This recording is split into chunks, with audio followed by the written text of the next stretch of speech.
ശരിക്കും യത്തീംഖാനകൾ രൂപപ്പെടുന്നത് ഈ മലബാർ സമരമായിട്ട് ബന്ധപ്പെട്ടും അതേപോലെ തന്നെ ഇവിടെ ഈ മഹാവ്യാധികളുണ്ടായിട്ട് ഒരുപാട് ആളുകൾ മരണപ്പെടുകയും ചെയ്തപ്പോൾ ഒരുപാട് അനാഥരുണ്ടായപ്പോൾ അവരെ സംരക്ഷിക്കാൻ വേണ്ടിയിട്ട് അന്നത്തെ ഒരു സാഹചര്യത്തിൽ ഉണ്ടാക്കിയ ഒരു സംവിധാനമാണ് ഈ അനാഥാലയം. കാരണം അന്ന് അതേ പറ്റുള്ളൂ. അത് പിന്നെ എല്ലാ കാലത്തേക്കുള്ളൊരു പരിഹാരമാർഗ്ഗമല്ല. ഇസ്ലാമിൻ്റെ സങ്കല്പം അനുസരിച്ച് കുട്ടികളെ അവർക്ക് ഭക്ഷണം കൊടുക്കുക എന്നുള്ളതിനേക്കാൾ പ്രധാനമാണ് അവരെ പരിഗണിക്കുക എന്നുള്ളത്. അവരെ പരിഗണിക്കുന്നുണ്ടോ എന്നാണ് നിങ്ങൾ പിന്നെ ഈ ഖുർആൻ ചോദിക്കുന്നത്.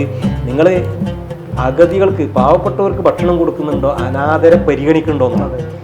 ഈ അനാഥർക്ക് കിട്ടേണ്ട പരിഗണന ഇവിടെ കിട്ടുന്നില്ല എന്നുള്ളതാണ്. ഞങ്ങൾ പഠിച്ചുകൊണ്ടിരിക്കുന്ന സമയത്ത് നമ്മൾ പുറത്തേക്ക് പോകുമ്പോൾ കുട്ടികൾ വരിയായിട്ട് പോകാം. എല്ലാവരും ഒരേ യൂണിഫോമിൽ വരിയായിട്ട് ഇങ്ങനെ പോകും.